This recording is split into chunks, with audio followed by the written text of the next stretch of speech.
Hello everyone, welcome back to my mini blog. এখন আমি রান্না বান্না করব বলে মামনি আমাকে একটু জোগাড় করে দিচ্ছিল। তারপর আমি রান্না বসিয়ে দিয়েছি। আজ হচ্ছে বাড়িতে চিকেন। অনেকটা বেলা হয়ে গিয়েছে বলে তাড়াহুড়ো করে আমি রান্নাটা সেরে নিচ্ছি।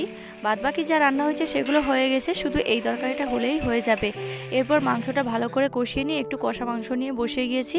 তারপর রান্নাটা আমার কমপ্লিট হয়ে গিয়েছে। চলো তোমাদেরকে একবার দেখিয়ে দিই চিকেনটা কেমন হয়েছে। এরপর খাওয়া দাওয়া সেরে নিয়ে বিকেলবেলা মামনির সঙ্গে একটু বাগানে এসেছি। এসে দেখি না মটরশুঁটি গাছগুলোয় মটরশুঁটি ধরেছে। আমরা তো দেখিনি, মামনি দেখতে পেয়ে আমাকে তুলতে বললো, তাই আমি ওগুলো তুলে নিলাম আর একটু বসে বসে একটু খেয়ে নিলাম। আর বেশ কিছুদিন আগে, বলতে গেলে মাস দুয়েক আগে, আমাদের আলু গাছ লাগানো হয়েছিল।